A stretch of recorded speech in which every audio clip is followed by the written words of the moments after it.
ಎಲ್ರಿಗೂ ನಮಸ್ಕಾರ. ಇನ್ಫೋಸ್ಟ್ರೀಮ್ ಯೂಟ್ಯೂಬ್ ಚಾನಲ್ಗೆ ಮತ್ತೊಮ್ಮೆ ಸ್ವಾಗತ. ಈ ವಿಡಿಯೋದಲ್ಲಿ ನಾವು ಲೀಸ್ಟ್ ರೀಸೆಂಟ್ಲಿ ಯೂಸ್ಡ್ ಪ್ರಾಬ್ಲಮ್ ಅನ್ನ ಡಿಸ್ಕಸ್ ಮಾಡ್ತಾ ಹೋಗೋಣ. ಸೊ ಪೇಜ್ ರೀಪ್ಲೇಸ್ಮೆಂಟ್ ಟೆಕ್ನಿಕ್ ಅಂತ ಬಂದಾಗ ನಮಗೆ ಮೇಜರ್ ಆಗಿ 4 ಬರ್ತವೆ. ಒಂದು LFU least frequently used, LRU least recently used, first in first out ಮತ್ತೆ optimal. So least frequently used ಇದೆಯಲ್ಲ ಅದನ್ನ ಸಪರೇಟ್ ಆಗಿ ಎಕ್ಸಾಮ್ ಅಲ್ಲಿ ಕೇಳ್ತಾರೆ, ಯಾಕಂತಂದ್ರೆ ಅದರಲ್ಲಿ ಫ್ರೀಕ್ವೆನ್ಸಿ ಟೇಬಲ್ ಎಲ್ಲ ಬರಿಬೇಕಾಗತ್ತೆ. But LRU first in first out, optimal ಇವೆಲ್ಲವನ್ನು ಕೂಡ ಕಂಬೈನ್ಡ್ ಆಗಿ ಕೇಳ್ತಾರೆ. ಆಪ್ಟಿಮಲ್ LRU ಎರಡನ್ನೂ ಅಪ್ಲೈ ಮಾಡ್ರಿ, ಮತ್ತೆ ಇಲ್ಲ ಅಂತಂದ್ರೆ ಫಸ್ಟ್ ಇನ್ ಫಸ್ಟ್ ಔಟ್ ಮತ್ತೆ LRU ಎರಡನ್ನೂ ಅಪ್ಲೈ ಮಾಡ್ರಿ, ಈ ತರ ಕೇಳ್ತಾರೆ. ಸೊ LRU ನ ಯಾವ ರೀತಿ ಅಪ್ಲೈ ಮಾಡೋದು ಅಂತ ನಾವು ಡಿಸ್ಕಸ್ ಮಾಡ್ತಾ ಹೋಗೋಣ. ಸೊ ಈ ಒಂದು ವಿಡಿಯೋನ ನೋಡಿದ್ರೆ ನೀವು ಪರ್ಫೆಕ್ಟ್ ಆಗಬೇಕು. ಸೊ ಎಕ್ಸ್ಟ್ರಾ ಪ್ರಾಬ್ಲಮ್ಸ್ ಕೂಡ ನಾನು ಮಾಡಿರ್ತೀನಿ, ಆ ಒಂದು ವಿಡಿಯೋದಲ್ಲಿ ಇರುವಂತ ಎಕ್ಸಾಂಪಲ್ ಗಳನ್ನ ತಗೊಂಡು ಇಲ್ಲಿ ಕಲ್ತಿರ್ತೀರಲ್ಲ ಅಲ್ಲಿ ಅಪ್ಲೈ ಮಾಡಿ ನೋಡಿ, ಆನ್ಸರ್ ಕರೆಕ್ಟ್ ಇದೆಯೋ ಇಲ್ವೋ ಅಂತ ನೋಡ್ಕೊಂಡ್ರೆ ಸಾಕು, ಸರಿನಾ? ಎಸ್. ಸೊ ಯಾವ ರೀತಿ ಸಾಲ್ವ್ ಮಾಡೋದು? ಫಸ್ಟು ಒಂದು ಫ್ರೇಮ್ ಅನ್ನ ಕ್ರಿಯೇಟ್ ಮಾಡ್ಕೋಬೇಕು. ಆ ಫ್ರೇಮ್ ಸೈಜ್ ಏನಾಗಿರುತ್ತೆ, 3 ಬಿಟ್ಸ್ ಆಗಿರುತ್ತೆ, ಸರಿನಾ? Most of the times exam ಅಲ್ಲಿ 3 ಬಿಟ್ ಸೈಜ್ ಇರುವಂತ ಫ್ರೇಮ್ ಅನ್ನೇ ಕನ್ಸ್ಟ್ರಕ್ಟ್ ಮಾಡೋದಕ್ಕೆ ಕೇಳೋದು, ಸರಿನಾ? ಒಂದೊಂದ್ಸಲಿ 4 ಬಿಟ್ ಇನ್ ಕೇಳ್ತಾರೆ, ಸೊ ತುಂಬಾ ರೇರ್ ಅದು, ಸರಿನಾ? ಅದು ಆ ತರದ ವಿಡಿಯೋಸ್ ಕೂಡ ನಾನು ಆಲ್ರೆಡಿ ಡಿಸ್ಕಸ್ ಮಾಡಿದ್ದೀನಿ, ಅಂತಂದ್ರೆ 4 ಫ್ರೇಮ್ ಇರುವಂತದ್ದು. ಸೊ ಅದನ್ನು ನೀವು ಬೇಕಾದ್ರೆ ನೋಡ್ಬೋದು. ಈಗ ಸ್ಟಾರ್ಟಿಂಗ್ ಅಲ್ಲಿ ನನ್ನ ಫ್ರೇಮು ಫುಲ್ ಎಂಟಿ ಇದೆ, ಅಂದ್ರೆ ಆ 3 ಬಿಟ್ಸ್ ಗಳು ಕೂಡ ಖಾಲಿ ಇದಾವೆ. ಸೊ ಅದಕ್ಕೋಸ್ಕರ ಏನ್ ಮಾಡ್ಬೋದು, 6 ಅನ್ನ ಡೈರೆಕ್ಟ್ ಆಗಿ ಇನ್ಸರ್ಟ್ ಮಾಡ್ಬೋದು. ನೆಕ್ಸ್ಟ್ 6 ಆಲ್ರೆಡಿ ಇನ್ಸರ್ಟ್ ಆಗಿದೆ, ಇನ್ನು 2 ಜಾಗ ಖಾಲಿ ಉಳ್ಕೊಂಡಿದ್ದಾವೆ. ಹಾಗಾಗಿ 1 ಅನ್ನ ನಾನು ಇನ್ಸರ್ಟ್ ಮಾಡ್ಬೋದಾ? ಎಸ್, ಇನ್ಸರ್ಟ್ ಮಾಡ್ಬೋದು. ಇಲ್ಲಿ ನೋಡಿದ್ರೆ 1 ಆಲ್ರೆಡಿ ಅಪ್ಡೇಟ್ ಆಗಿದೆ ಅಂತಂದ್ರೆ ನನ್ನ ಫ್ರೇಮ್ ಅಲ್ಲಿ ಇದೆ. ಇನ್ನೊಂದ್ಸಲಿ ನಾನು ಅಪ್ಡೇಟ್ ಮಾಡಬಾರ್ದು. ಒಂದು ಸಲಿ ಆ ವ್ಯಾಲ್ಯೂ ನನ್ನ ಅಪ್ಡೇಟೆಡ್ ಫ್ರೇಮ್ ಅಲ್ಲಿ ಇದೆ ಅಂತಂದ್ರೆ ನಾನು ಅದನ್ನ ಇನ್ನೊಂದ್ಸಲಿ ತಗೊಂಡ್ಬಂದು ಕೂರಿಸಬಾರ್ದು. ಇಲ್ಲಿ ಜಾಗ ಇದೆ ಬಟ್ ನಾನು ಅದನ್ನ ತಗೊಂಡ್ಬರಲ್ಲ, ಗೊತ್ತಾಯ್ತಾ? ಎಸ್. ಸೊ ಒಂದ್ಸಲಿ ನನ್ನ ಫ್ರೇಮ್ ಅಲ್ಲಿ ಅಪ್ಡೇಟ್ ಆಗಿದೆ ಅಂತಂದ್ರೆ, ಅಂದ್ರೆ ಅಪ್ಡೇಟೆಡ್ ಫ್ರೇಮ್ ಅಲ್ಲಿ ಇದೆ ಅಂತಂದ್ರೆ ಇನ್ನೊಂದ್ಸಲಿ ಅದನ್ನ ರಿಪೀಟ್ ಆಗೋ ರೀತಿ ಅಪ್ಡೇಟ್ ಮಾಡಬಾರ್ದು. ನೆಕ್ಸ್ಟ್ 2 ಅನ್ನ ಇನ್ಸರ್ಟ್ ಮಾಡೋಣ. 6 ಆಲ್ರೆಡಿ ಇನ್ಸರ್ಟ್ ಆಗಿದೆ, 1 ಆಲ್ರೆಡಿ ಇನ್ಸರ್ಟ್ ಆಗಿದೆ, ಇನ್ನೊಂದು ಜಾಗ ಖಾಲಿ ಇತ್ತು. ಸೊ 2 ಅನ್ನ ಇನ್ಸರ್ಟ್ ಮಾಡ್ಬೋದಾ? ಎಸ್, ಡೈರೆಕ್ಟ್ ಆಗಿ ಇನ್ಸರ್ಟ್ ಮಾಡ್ಬೋದು. ಯಾಕೆ? ಜಾಗ ಖಾಲಿ ಇತ್ತಲ್ವಾ, ಇನ್ಸರ್ಟ್ ಮಾಡಿದೆ. ನೆಕ್ಸ್ಟ್ ನೀವು ನೋಡಿದ್ರೆ ನಾನು ಒಂದು ಫ್ರೇಮ್ ಅನ್ನ ತಗೊಂಡಿದ್ದೆ, ಅದ್ರದ್ದು ಸೈಜ್ ಏನಿತ್ತು 3 ಬಿಟ್ಸ್. ಈಗ ಆ 3 ಬಿಟ್ಗಳು ಕೂಡ ಫಿಲ್ ಆಗಿದಾವೆ. ಸೊ ಫಿಲ್ ಆಗಿದಾವೆ ಅಂತಂದಾಗ ಮುಂದೆ ಇರುವಂತ ಎಲಿಮೆಂಟ್ ಗಳನ್ನ ಏನ್ ಮಾಡೋಣ? ಸೊ ಇವಾಗ ಬರುವಂತ ಕಾನ್ಸೆಪ್ಟ್ ಪೇಜ್ ರೀಪ್ಲೇಸ್ಮೆಂಟ್. ರೀಪ್ಲೇಸ್ ಮಾಡ್ತಾ ಹೋಗ್ತೀವಿ. ಹಾಗಾದ್ರೆ ಯಾವ ರೀತಿ ರೀಪ್ಲೇಸ್ ಮಾಡೋದು? ಯಾವ್ದನ್ನ ಬೇಕಾದ್ರೂ ರೀಪ್ಲೇಸ್ ಮಾಡ್ಬೋದಾ? ಇಲ್ಲ. ಈ ಫ್ರೇಮ್ ಅಲ್ಲಿ ಇರುವಂತ ಈ 3ರಲ್ಲಿ ಯಾವ್ದಾದ್ರು ಒಂದನ್ನ ರೀಪ್ಲೇಸ್ ಮಾಡಬೇಕು according to the given algorithm. So ಇವಾಗ ನಾವು ಯೂಸ್ ಮಾಡ್ತಿರೋದು ಯಾವುದು? Least recently used algorithm. So easy ಆಗಿರುವಂತ ಟ್ರಿಕ್ ಅನ್ನ ಹೇಳ್ಕೊಡ್ತೀನಿ ನೋಡಿ. ನಾನು ಇವಾಗ ಇನ್ಸರ್ಟ್ ಮಾಡ್ಬೇಕಾಗಿರೋದು ಯಾರನ್ನ? 0ನ. ಸೊ 0 ಅಪ್ಡೇಟೆಡ್ ಫ್ರೇಮ್ ಅಲ್ಲಿ ಇದೆಯಾ? ಇಲ್ಲ. ಸೊ ಇವಾಗ ಲಾಸ್ಟ್ 2 ಎಲಿಮೆಂಟ್ ಗಳನ್ನ ಮಾರ್ಕ್ ಮಾಡ್ಕೊಳ್ಳಿ. 0 ಇಂದ ಹಿಂದೆ ಲಾಸ್ಟ್ 2 ಎಲಿಮೆಂಟ್ ಗಳನ್ನ ಮಾರ್ಕ್ ಮಾಡ್ಕೊಳ್ಳಿ. ಸೊ ಮಾರ್ಕ್ ಆಗಿರೋ ಎಲಿಮೆಂಟ್ ಯಾವುದು? 1 ಮತ್ತೆ 2. ಯಾವ್ದು ಮಾರ್ಕ್ ಆಗಿಲ್ಲ? 6. ಸೊ 6 ಜಾಗಕ್ಕೆ 0ನ ರೀಪ್ಲೇಸ್ ಮಾಡಿ. 1 ಮತ್ತೆ 2 ಆಸ್ ಇಟ್ ಈಸ್ ಹಂಗೆ ಉಳ್ಕೊಂತವೆ, ಗೊತ್ತಾಯ್ತಾ? ಏನ್ ಮಾಡಿದ್ವಿ? 0ನ ಇನ್ಸರ್ಟ್ ಮಾಡ್ಬೇಕಿತ್ತು, ಲಾಸ್ಟ್ 2 ಎಲಿಮೆಂಟ್ ಗಳನ್ನ ನಾನೇನ್ ಮಾಡಿದೆ? ಮಾರ್ಕ್ ಮಾಡಿದೆ. ಸೊ ಲಾಸ್ಟ್ 2 ಎಲಿಮೆಂಟ್ಸ್ ಯಾವ್ಯಾವು? 1 ಮತ್ತೆ 2. ಯಾವ್ದು ಮಿಸ್ಸಿಂಗ್ ಇದ್ದಿದ್ದು? 6. ಸೊ 6 ಜಾಗಕ್ಕೆ 0ನ ಇನ್ಸರ್ಟ್ ಮಾಡಬೇಕು. ಇದು ಯಾವ ರೀತಿ ಕಾನ್ಸೆಪ್ಟ್ ಅಂತಂದ್ರೆ ಸಿಂಪಲ್. 6, 1, 2 ಅಲ್ಲಿ ಲೀಸ್ಟ್ ರೀಸೆಂಟ್ಲಿ ಯೂಸ್ಡ್ ಯಾವುದು? ನೋಡಿ 2 ಇದೆಯಲ್ಲ, ಮೋಸ್ಟ್ ರೀಸೆಂಟ್ಲಿ ಯೂಸ್ಡ್. ಯಾಕೆ? ಹತ್ರದಲ್ಲೇ ಯೂಸ್ ಆಗಿರೋದು, 0 ಹತ್ರ. ನೆಕ್ಸ್ಟ್ ಯೂಸ್ ಆಗಿರೋದು ಯಾವುದು? 1. ಇದು ಕೂಡ 0 ಹತ್ರ ಇದೆ. ದೂರ ಇರೋದು ಯಾವುದು? 6. ಗೊತ್ತಾಯ್ತಾ? 6 ತುಂಬಾ ದೂರ ಇದೆ, ಅದಕ್ಕೋಸ್ಕರ ಅದು ಲೀಸ್ಟ್ ರೀಸೆಂಟ್ಲಿ ಯೂಸ್ಡ್ ಆಗುತ್ತೆ. ಸಿಂಪಲ್ ಟೆಕ್ನಿಕ್ ಏನು? ಯಾವ ವ್ಯಾಲ್ಯೂನ ಇನ್ಸರ್ಟ್ ಮಾಡಬೇಕು ಅದರ ಹಿಂದ್ಗಡೆ ಇರುವಂತ 2 ವ್ಯಾಲ್ಯೂಗಳನ್ನ ಮಾರ್ಕ್ ಮಾಡ್ಕೊಳ್ಳಿ. ಅದನ್ನ ಬಿಟ್ಟು ಇನ್ಯಾವ್ದು ಉಳ್ಕೊಂಡಿರುತ್ತೆ ಆ ಜಾಗಕ್ಕೆ ಹೊಸ ವ್ಯಾಲ್ಯೂನ ಕೂರಿಸಿ, ಅಷ್ಟೇ. ಸೊ ಪ್ರೊಸೀಡ್ ಆಗ್ತಾ ಆಗ್ತಾ ನಿಮಗೆ ಕ್ಲಿಯರ್ ಆಗ್ತಾ ಹೋಗುತ್ತೆ. ನೆಕ್ಸ್ಟ್ ನಾನು 3 ಅನ್ನ ಇನ್ಸರ್ಟ್ ಮಾಡ್ಬೇಕು. 3 ಅಪ್ಡೇಟೆಡ್ ಫ್ರೇಮ್ ಅಲ್ಲಿ ಇದೆಯಾ? ಇಲ್ಲ. ಸೊ ಏನ್ ಮಾಡ್ಬೇಕು? ಲಾಸ್ಟ್ 2 ಎಲಿಮೆಂಟ್ ಗಳನ್ನ ಮಾರ್ಕ್ ಮಾಡ್ಕೋಬೇಕು. ಸೊ ಯಾವ್ಯಾವು? 2 ಮತ್ತೆ 0. ಸೊ ಯಾವ್ದು ಮಿಸ್ ಆಗಿರೋದು ನೋಡಿ? 2 ಮತ್ತೆ 0 ಮಾರ್ಕ್ ಆಗಿದೆ, 1 ಮಾರ್ಕ್ ಆಗಿಲ್ಲ. ಸೊ 3 ಅನ್ನ 1 ಜಾಗಕ್ಕೆ ರೀಪ್ಲೇಸ್ ಮಾಡಬೇಕು. 0 and 2 will remain as it is. Next ನಾನು 4 ಅನ್ನ ಇನ್ಸರ್ಟ್ ಮಾಡಬೇಕು. 4 ನನ್ನ ಅಪ್ಡೇಟೆಡ್ ಫ್ರೇಮ್ ಅಲ್ಲಿ ಇದೆಯಾ? ಇಲ್ಲ. ಸೊ ಏನ್ ಮಾಡಬೇಕು? ಲಾಸ್ಟ್ 2 ಎಲಿಮೆಂಟ್ ಗಳನ್ನ ಮಾರ್ಕ್ ಮಾಡ್ಕೋಬೇಕು. ಯಾವ್ಯಾವ್ದು? 0 ಮತ್ತೆ 3. 0 ಮತ್ತೆ 3 ಯಾವ್ದು ಮಿಸ್ ಆಗಿರೋದು? 2. ಸೊ 2 ಜಾಗಕ್ಕೆ 4 ಅನ್ನ ರೀಪ್ಲೇಸ್ ಮಾಡಿ. 3 and 0 will be remaining as it is from the previous step. Next 6 ಇದೆಯಾ? 6 ನನ್ನ ಅಪ್ಡೇಟೆಡ್ ಫ್ರೇಮ್ ಅಲ್ಲಿ ಇಲ್ಲ. ಸೊ ಏನ್ ಮಾಡ್ಬೇಕು? ಲಾಸ್ಟ್ 2 ಎಲಿಮೆಂಟ್ ಗಳನ್ನ ಮಾರ್ಕ್ ಮಾಡ್ಕೊಳ್ಳಿ. 3 and 4. ಸೊ ಯಾವ್ದು ಮಿಸ್ಸಿಂಗ್ ಇರೋದು? 3 ಮತ್ತೆ 4 ಅನ್ನ ಬಿಟ್ರೆ 0. ಸೊ 0 ಜಾಗಕ್ಕೆ 6 ಅನ್ನ ರೀಪ್ಲೇಸ್ ಮಾಡಿ. 3 and 4 will remain as it is from the previous step.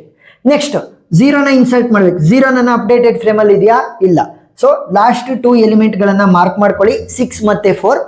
6 ಇದೆ, 4 ಇದೆ, ಯಾವ್ದಿಲ್ಲ? 3 ಇಲ್ಲ. ಸೊ 3 ಜಾಗಕ್ಕೆ 0ನ ರೀಪ್ಲೇಸ್ ಮಾಡಿ. 6 and 4 will remain as it is.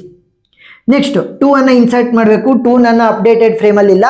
ಅದಕ್ಕೋಸ್ಕರ ಲಾಸ್ಟ್ ಎರಡು ವ್ಯಾಲ್ಯೂಗಳನ್ನ ಮಾರ್ಕ್ ಮಾಡ್ಕೊಂತೀನಿ 6 ಮತ್ತೆ 0. ಯಾವ್ದು ಮಿಸ್ ಆಗಿರೋದು 4. ಸೊ 4 ಜಾಗಕ್ಕೆ 2 ಅನ್ನ ರೀಪ್ಲೇಸ್ ಮಾಡಿ 0 and 6 will remain as it is from the previous step. Next 1 ಅನ್ನ ಇನ್ಸರ್ಟ್ ಮಾಡಬೇಕು. 1 ಅನ್ನ ಅಪ್ಡೇಟೆಡ್ ಫ್ರೇಮ್ ಅಲ್ಲಿ ಇದೆಯಾ? ಇಲ್ಲ. ಅದಕ್ಕೋಸ್ಕರ ಏನ್ ಮಾಡಬೇಕು, ಲಾಸ್ಟ್ ಎರಡು ಎಲಿಮೆಂಟ್ ಗಳನ್ನ ಮಾರ್ಕ್ ಮಾಡ್ಕೊಳ್ಳಿ 0 ಮತ್ತೆ 2. ಸೊ 0 ಮತ್ತೆ 2 ಅನ್ನ ಬಿಟ್ರೆ ಯಾವ್ದು ಎಲಿಮೆಂಟ್ ಇರೋದು 6. ಸೊ 6 ಜಾಗಕ್ಕೆ 1 ಅನ್ನ ರೀಪ್ಲೇಸ್ ಮಾಡಿ 0 ಮತ್ತೆ 2 will remain as it is. Mark ಆಗಿರ್ತಾವಲ್ಲ ಅವುಗಳನ್ನ ಹಂಗೆ ಉಳಿಸ್ಕೋಬೇಕು. ಯಾವ್ದು ಮಾರ್ಕ್ ಆಗಿರಲ್ಲ ಆ ಜಾಗಕ್ಕೆ ಹೊಸ ವ್ಯಾಲ್ಯೂನ ಇನ್ಸರ್ಟ್ ಮಾಡ್ತಾ ಹೋಗಿ ಅಷ್ಟೇ. ನೆಕ್ಸ್ಟ್ 2 ಅನ್ನ ಇನ್ಸರ್ಟ್ ಮಾಡಬೇಕು, ಬಟ್ 2 ಆಲ್ರೆಡಿ ಅಪ್ಡೇಟೆಡ್ ಫ್ರೇಮ್ ಅಲ್ಲಿ ಇದೆ. ಅಪ್ಡೇಟೆಡ್ ಫ್ರೇಮ್ ಅಲ್ಲಿ ಇದೆ ಅಂತಂದ್ರೆ ನಾವು ಇನ್ನೊಂದ್ಸಲಿ ಅಪ್ಡೇಟ್ ಮಾಡೋದಕ್ಕೆ ಹೋಗಲ್ಲ, ಕೇವಲ ಒಂದ್ಸಲಿ ಮಾತ್ರ ಇರಬೇಕು, ರಿಪೀಟ್ ಆಗ್ಕೂಡ್ದು. ಸೊ ಅದಕ್ಕೋಸ್ಕರ ಈ ಒಂದು ಸ್ಟೆಪ್ ಅನ್ನ ಸ್ಕಿಪ್ ಮಾಡೋಣ. ನೆಕ್ಸ್ಟ್ 1 ನನ್ನ ಅಪ್ಡೇಟೆಡ್ ಫ್ರೇಮ್ ಅಲ್ಲಿ ಇದೆಯಾ? ಎಸ್, 1 ಕೂಡ ನನ್ನ ಅಪ್ಡೇಟೆಡ್ ಫ್ರೇಮ್ ಅಲ್ಲಿ ಇದೆ. ಸೊ ರಿಪೀಟ್ ಆಗಬಾರ್ದು ಅಂತ ಸ್ಕಿಪ್ ಮಾಡ್ತೀನಿ. ನೆಕ್ಸ್ಟ್ 2 ಇದೆಯಾ ಅಪ್ಡೇಟೆಡ್ ಫ್ರೇಮ್ ಅಲ್ಲಿ? 2 ಇದೆ ಅಪ್ಡೇಟೆಡ್ ಫ್ರೇಮ್ ಅಲ್ಲಿ, ನನಗೆ ಮತ್ತೆ ರಿಪಿಟೇಷನ್ ಆಗಬಾರ್ದು ಅಂತ ಸ್ಕಿಪ್ ಮಾಡ್ತೀನಿ. 0 ಇದೆಯಾ ಅಪ್ಡೇಟೆಡ್ ಫ್ರೇಮ್ ಅಲ್ಲಿ? 0 ಇದೆ. ಸೊ ಸ್ಕಿಪ್ ಮಾಡ್ತಾ ಹೋಗ್ತೀನಿ, ಯಾಕಂತಂದ್ರೆ ರಿಪೀಟ್ ಆಗಬಾರ್ದು. ನೆಕ್ಸ್ಟ್ 3 ಇದೆಯಾ ನನ್ನ ಅಪ್ಡೇಟೆಡ್ ಫ್ರೇಮ್ ಅಲ್ಲಿ? 3 ಇಲ್ಲ. ಇವಾಗ ಏನ್ ಮಾಡಬೇಕು, ಅದರ ಹಿಂದಿನ ಎರಡು ಎಲಿಮೆಂಟ್ ಗಳನ್ನ ಮಾರ್ಕ್ ಮಾಡ್ಕೊಂತೀನಿ. ಯಾವ್ಯಾವು? 2 ಮತ್ತೆ 0. 2 ಮತ್ತೆ 0 ಮಿಸ್ ಆಗಿರೋದು ಯಾವುದು? 1. ಸೊ 1 ಜಾಗಕ್ಕೆ 3 ಅನ್ನ ರೀಪ್ಲೇಸ್ ಮಾಡಿ 0 and 2 will remain as it is from the previous step. Next 2 ಅನ್ನ ಇನ್ಸರ್ಟ್ ಮಾಡಬೇಕು, ಬಟ್ 2 ಆಲ್ರೆಡಿ ನನ್ನ ಅಪ್ಡೇಟೆಡ್ ಫ್ರೇಮ್ ಅಲ್ಲಿ ಇದೆ. ಸೊ ಅದಕ್ಕೋಸ್ಕರ ಸ್ಕಿಪ್ ಮಾಡ್ತಾ ಹೋಗಿ, ರಿಪೀಟ್ ಆಗಬಾರ್ದು. 1 ಇದೆಯಾ ನನ್ನ ಅಪ್ಡೇಟೆಡ್ ಫ್ರೇಮ್ ಅಲ್ಲಿ? 1 ಇಲ್ಲ. ಈಗ ಏನ್ ಮಾಡಬೇಕು, ಲಾಸ್ಟ್ ಎರಡು ಎಲಿಮೆಂಟ್ ಗಳನ್ನ ಮಾರ್ಕ್ ಮಾಡ್ಕೊಂತೀನಿ. ಯಾವ್ಯಾವು? 3 ಮತ್ತೆ 2. ಮಿಸ್ ಆಗಿರೋದು ಯಾವುದು? 0. 0 ಜಾಗಕ್ಕೆ 1 ಅಂತ ಬರೀರಿ. 3 and 2 will remain as it is from the previous step. Next 2 ಅನ್ನ ಇನ್ಸರ್ಟ್ ಮಾಡಬೇಕು. 2 ಇದೆಯಾ ಅಪ್ಡೇಟೆಡ್ ಫ್ರೇಮ್ ಅಲ್ಲಿ? 2 ಇದೆ. ಸೊ ಅದಕ್ಕೋಸ್ಕರ ಆ ಒಂದು ಸ್ಟೆಪ್ ಅನ್ನ ಸ್ಕಿಪ್ ಮಾಡೋಣ. 0 ಇದೆಯಾ ಅಪ್ಡೇಟೆಡ್ ಫ್ರೇಮ್ ಅಲ್ಲಿ? 0 ಇಲ್ಲ. ಸೊ ಅದಕ್ಕೋಸ್ಕರ ಏನ್ ಮಾಡಬೇಕು, ಲಾಸ್ಟ್ ಎರಡು ಎಲಿಮೆಂಟ್ ಗಳನ್ನ ಮಾರ್ಕ್ ಮಾಡ್ಕೊಂತೀನಿ. 1 and 2. ಮಿಸ್ ಆಗಿರೋದು ಯಾವುದು? 3. ಸೊ 3 ಜಾಗಕ್ಕೆ 0 ನ ರೀಪ್ಲೇಸ್ ಮಾಡಿ 1 and 2 will remain as it is from the previous step. ಈಗ ಮುಂದೆ ಯಾವುದೇ ವ್ಯಾಲ್ಯೂಗಳಿಲ್ಲ, ಸೊ ಇನ್ಸರ್ಟ್ ಮಾಡುವಂತ ಅವಶ್ಯಕತೆ ಇಲ್ಲ.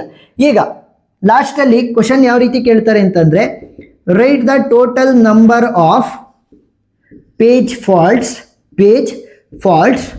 and also write the number of page hits. So page fault ಅಂತ ಅಂದ್ರೇನು, page hits ಅಂತ ಅಂದ್ರೇನು?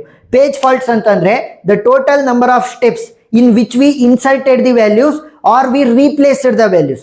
ನೋಡಿ, ಇಲ್ಲಿ ಸ್ಟಾರ್ಟಿಂಗ್ ಅಲ್ಲಿ 3 ಜಾಗ ಖಾಲಿ ಇತ್ತು ಅಂತ 6 ಅನ್ನ ಇನ್ಸರ್ಟ್ ಮಾಡಿದೆ. 2 ಜಾಗ ಖಾಲಿ ಇತ್ತು ಅಂತ 1 ಅನ್ನ ಇನ್ಸರ್ಟ್ ಮಾಡಿದೆ. 1 ಜಾಗ ಖಾಲಿ ಇತ್ತು ಅಂತ 2 ಅನ್ನ ಇನ್ಸರ್ಟ್ ಮಾಡಿದೆ. ಸೊ ಇದು ಕೂಡ ಇನ್ಕ್ಲೂಡ್ ಆಗ್ತವೆ. ಆಮೇಲೆ ಈ 3 ಜಾಗಗಳು ಫಿಲ್ ಆದ್ಮೇಲೆ ಏನ್ ಮಾಡಿದೆ, ಜಾಗ ಇಲ್ಲ ಅಂತ ರೀಪ್ಲೇಸ್ ಮಾಡ್ತಾ ಹೋದೆ, ಅವುಗಳು ಕೂಡ ಇನ್ಕ್ಲೂಡ್ ಆಗ್ತವೆ. The total number of steps in which we either inserted or we replaced the values. So ಎಷ್ಟಾಯ್ತು? 1 2 3 4 5 6 7 8 9 10 11 12 13. So total number of page faults ಎಷ್ಟು? 13. ಪೇಜ್ ಹಿಟ್ಸ್ ಅಂತ ಅಂದ್ರೇನು? The total number of steps that we skip because they are already present in the frame. ನೋಡಿ, 1 already ನನ್ನ frame ಅಲ್ಲಿ ಇತ್ತು, updated frame ಅಲ್ಲಿ. So repeat ಆಗಬಾರ್ದು ಅಂತ ಸ್ಕಿಪ್ ಮಾಡಿದೆ. 2 ಆಲ್ರೆಡಿ ಇತ್ತು, 1 ಆಲ್ರೆಡಿ ಇತ್ತು, 2 ಆಲ್ರೆಡಿ ಇತ್ತು, 0 ಆಲ್ರೆಡಿ ನನ್ನ ಫ್ರೇಮ್ ಅಲ್ಲಿ ಇದ್ದಿದ್ರಿಂದ ಸ್ಕಿಪ್ ಮಾಡಿದೆ, ರಿಪೀಟ್ ಆಗಬಾರ್ದು ಅಂತ. ನೋಡಿ, 2 ಇತ್ತು, ಸೊ ಸ್ಕಿಪ್ ಮಾಡಿದೆ. 2 ಇತ್ತು, ಸೊ ಸ್ಕಿಪ್ ಮಾಡಿದೆ. ಸೊ ಈ ತರ ಎಷ್ಟು ಸ್ಟೆಪ್ಗಳನ್ನ ಸ್ಕಿಪ್ ಮಾಡಿರ್ತೀವಿ, that will be the total number of page hits. ಎಷ್ಟಾಗುತ್ತೆ? 1 2 3 4 5 6 7. So the total number of page hits are equal to 7. So total ಎಷ್ಟಿದ್ದು ನಮಗೆ? 1 2 3 4 5 6 7 8 9 10 11 12 13 14 15 16 17 18 19 20 20 ಇದ್ದು 13 + 7 is 20. ಸೊ ಕರೆಕ್ಟ್ ಇದೆ ಆನ್ಸರ್. ಸರಿನಾ? ಟ್ರಿಕ್ ಏನು? ಯಾವ ವ್ಯಾಲ್ಯೂನ ನಾವು ಇನ್ಸರ್ಟ್ ಮಾಡಬೇಕು, ಅದೇನಾದ್ರೂ ಕೂಡ ಇಲ್ಲ ಅಂತಂದ್ರೆ ಅಪ್ಡೇಟೆಡ್ ಫ್ರೇಮ್ ಅಲ್ಲಿ ಅದರ ಹಿಂದಿನ ಎರಡು ವ್ಯಾಲ್ಯೂಗಳನ್ನ ನಾವು ಮಾರ್ಕ್ ಮಾಡ್ಕೊಂತೀವಿ. ಸೊ ಆ ಮಾರ್ಕ್ ಆಗಿರೋ ವ್ಯಾಲ್ಯೂನ ಬಿಟ್ಟು ಇನ್ನೊಂದು ಉಳ್ಕೊಂಡಿರುತ್ತಲ್ಲ, ಸೊ ಅದರ ಜಾಗಕ್ಕೆ ಹೊಸ ವ್ಯಾಲ್ಯೂನ ರೀಪ್ಲೇಸ್ ಮಾಡ್ತೀವಿ ಅಷ್ಟೇ. ಸರಿನಾ? ಸೊ ಅಷ್ಟೆಲ್ಲ ಮಾಡಾದ್ಮೇಲೆ ಪೇಜ್ ಫಾಲ್ಟ್ ಮತ್ತೆ ಪೇಜ್ ಹಿಟ್ಸ್ ಅನ್ನ ಬರೆದ್ರೆ ಫುಲ್ ಆನ್ ಫುಲ್ ಮಾರ್ಕ್ಸ್ ಸಿಗುತ್ತೆ. ಇನ್ನು ಉಳ್ಕೊಂಡಿರೋಂಗೆ ಫಸ್ಟ್ ಇನ್ ಫಸ್ಟ್ ಔಟು, ಆಮೇಲೆ ಲೀಸ್ಟ್ ಫ್ರೀಕ್ವೆಂಟ್ಲಿ ಯೂಸ್ಡ್, ಆಪ್ಟಿಮಲ್, ಆ ಎಲ್ಲ ವಿಡಿಯೋ ಲಿಂಕ್ಗಳು ನಾನು ಡಿಸ್ಕ್ರಿಪ್ಷನ್ ಅಲ್ಲಿ ಕೊಟ್ಟಿರ್ತೀನಿ. ಪ್ರೀವಿಯಸ್ ಇಯರ್ ಕ್ವಶನ್ಸ್ ಇರ್ಬೋದು, ಮತ್ತೆ ಮಾಡಲ್ ಕ್ವಶನ್, ಪೇಪರ್ ಕ್ವಶನ್ಸ್ ಎಲ್ಲ ಕೂಡ ಸಾಲ್ವ್ ಮಾಡಿದ್ದೀನಿ. ಆ ವಿಡಿಯೋಗಳು ಕೂಡ ನಿಮಗೆ ಡಿಸ್ಕ್ರಿಪ್ಷನ್ ಅಲ್ಲಿ ಲಿಂಕ್ ಮುಖಾಂತರ ಸಿಗ್ತವೆ. ಸೊ ನೀವು ನೋಡ್ಬೋದು. ವಿಡಿಯೋ ಇಷ್ಟ ಆಗಿದ್ರೆ ಸಬ್ಸ್ಕ್ರೈಬ್ ಆಗೋದನ್ನ ಮರಿಬೇಡಿ. ಏನೇ ಡೌಟ್ ಇದ್ರೂ ಕೂಡ ಕಮೆಂಟ್ ಸೆಕ್ಷನ್ ಅಲ್ಲಿ ತಿಳಿಸಿ, ನಾನು ಕ್ಲಾರಿಫೈ ಮಾಡ್ತೀನಿ. ಇನ್ನೂ ಡೌಟ್ ಇತ್ತು ಅಂತಂದ್ರೆ ಬೇಕಾದ್ರೆ ನೀವು ನಮ್ಮ ವಾಟ್ಸ್ಆಪ್ ಗ್ರೂಪ್ ಅನ್ನ ಜಾಯಿನ್ ಆಗಿ ಅಲ್ಲೂ ಕೂಡ ನೀವು ಕ್ವಶನ್ಸ್ ಅನ್ನ ಕೇಳ್ಬೋದು. ಸೊ ಅದರ ಲಿಂಕ್ ಕೂಡ ನಾನು ಡಿಸ್ಕ್ರಿಪ್ಷನ್ ಅಲ್ಲೇ ಹಾಕಿರ್ತೀನಿ, ನೀವು ನೋಡ್ಬೋದು. Thank you for watching.